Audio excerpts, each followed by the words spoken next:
Hello everybody, this is Dr. Rocks from Pounding Rocks Truck Shop, and this is Double Dare Extra Large, the Supercharged Nissan Pathfinder pickup project. And yeah, this is another video. I have a long series. If you guys like what you've been seeing so far, be sure to like, comment, and subscribe. This is what we got going on today.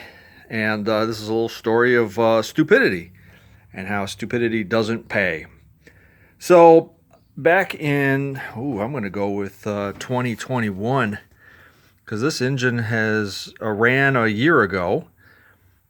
It was actually almost exactly a year ago that this engine started on its own and idled for about 15 seconds and then shut off. I have not tried to run it since. I've done more electrical work. You all know that, the ones who've been following this channel. Anybody who's new to this channel, this is a VG33ER out of a 2003 Xterra, and it is running a VG30E computer system, ignition system, wire harness, and I'm hoping that the VG30E computer is stupid enough to not realize that it's supercharged. It sounds good on paper, and I know it works. I've seen other people do it. It's been swapped to a 5-speed. Just go through the whole videos. We're like at video 54 now. It's crazy how many videos that we've done. But the project really started in November of 2018 when the cab was set on the frame with the body lift. And since then it's snowballed into this. So let's rewind. This had to have been done in early 2021 or late 2020. I installed a new thermostat, as well as the timing belt and rear main seal, while the engine was still out of the truck and on a stand, well, hanging from an engine hoist, pretty much. And I don't know what I was thinking. And karma is a real thing, and it came back to bite me twice. So I used a paper gasket back when I did the thermostat the first time. That's a no-no. Don't ever use a paper gasket. But me, I thought that I would be the exception to the rule, so I used a paper gasket. And guess what? I am not special. I am not an exception to any rule. As a matter of fact, if there's a rule out there, it is going to apply to me. So guess what? Fast forward to this past weekend, I decide to flush the the heater core, which went well. I hooked up the heater core hoses, so now the cooling system is completely sealed. It's ready to go. It's ready to be filled. So I get my yellow bucket out, which is over in the drawer over there. Get my yellow bucket out, or yellow funnel. Anybody who's doing cooling system work on one of these Nissan trucks, you need one of these. It's just totally awesome. Anyways, so I put my yellow funnel in the radiator. I start filling it with coolant. And immediately I noticed that there was coolant dripping on the timing marker right above the harmonic balancer.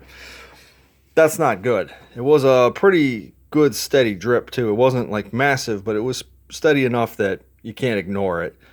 So I drained the cooling system back out, and I figured that I would have to take all the belts and the pulleys off, which I did the second time I did this. But the first time I did this, I did not. I just snuck a long extension with an 8mm socket in, took the lower radiator hose off the thermostat housing, and then snuck a socket wrench onto the thermostat housing itself, unbolted it, smeared some RTV on it, slapped it together, away she goes. Next day, I have it pushed back in the shop. I decided to put the yellow funnel back in it and fill it up with water this time, because in case it's leaking, I don't want to waste any coolant. So I start filling it with water. Immediately, it starts puking water out. I mean, like Titanic speed water right out of the thermostat housing. So I look at it, and I notice that one of the bolts is crooked, and I didn't notice it when I fed it in there, but the bolt is crooked. I cross-threaded it. It never closed the thermostat housing against the thermostat, so it was just spewing coolant out underneath at like 5 times the speed it was the last time. So now I backed the bolt out. I realized that I had pulled all the threads out of the aluminum housing. So stupid. This all could have been avoided if I had just used RTV the first time. But me, dumb, me have to learn the hard way.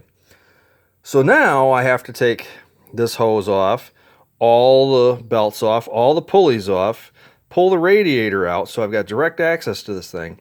I was going to do a helicoil, but at the suggestion of my friend Justin, since no one's going to see this, you guys are going to know about it, but you're not going to see it. I ended up grabbing a long bolt that was small enough that it went through the hole. It's a factory bolt with a factory nut. And I put some blue thread locker on the bolt. And I RTV'd the housing, put the thermostat in, put all the bolts in, tightened down all the bolts. We're back to where we were. And this is where we should have been had I used RTV in the first place. So stupid got me twice. Stupid got me once with the paper gasket. Stupid got me twice, or the second time, with a cross-threaded bolt. I hope that stupid didn't get me a third time here, because I'm really tired of taking this thing apart. I actually was going to upload a very angry video about how much I was getting sick and tired of this entire phase of the truck. I mean, every wire, everything. It's been the longest process on this thing. I am a slow-moving, I guess whale turd would be the way to describe it, because I'm very meticulous about things. But then I have these stupid flash moments like that. Ends up costing me. So this weekend I'm currently out of coolant. I use only distilled water. I don't use tap water because that leads to garbage. Somebody had put stop leak in the system, so I had to flush the heater core out. That was really nasty. There was a lot of stuff that came in. I reverse flushed it with radiator flush and water and just kept running it until it ran clear. So it's good. So don't use that stuff. Don't use regular water. And so I'm going to stop off and grocery shop on Saturday, grab a gallon or two of distilled water. It's still 99 cents, I think. And I'm going to mix up a couple gallons of coolant. I'm going to fill her up, and I'm going to cross my fingers that this is the last that I hear of the cooling system, because I'm ready to move on to the next phase. I have the collector with the O2 sensor ready to be welded. I'm just going to take it over to a shop that does prettier welding than I can do. Get it welded, get the collectors on the headers, everything bolted down, O2 sensor screwed in and plugged in. The plug for the O2 sensor is right here, but the O2 sensor is underneath the driver's seat pretty much. So I have to plumb the wiring for that.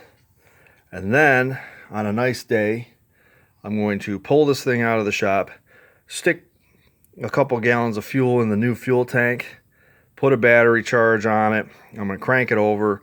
And now that I'm angry enough from dealing with this process for so long, that I'm going to crank the hell out of this thing till it starts and it runs and it stays running under its own power. And then I'll do some brakes. Once the brakes are good, it'll go on a test drive. But that's how close I am. And it's just little stupid nitpicky stuff that keeps just sidetracking me here. So I'm hoping that I don't find any other dumb moves that I've made in the past, which there's probably some somewhere. But anyways, that is the latest, greatest on this whole process. I'm excited and nervous at the same time. So the next video should be an exhaust video, hopefully. Getting the exhaust all set up, at least the collectors on, and getting it so it's not completely open header and that it does have an O2 sensor. That is the last thing that needs to be done, and then I will see if it will run under its own power. Stay tuned. Like, share, subscribe. Leave me a comment down below. Definitely smash the thumbs up. It helps the algorithm and keeps the channel moving. And I'll see you guys in the next one. See ya.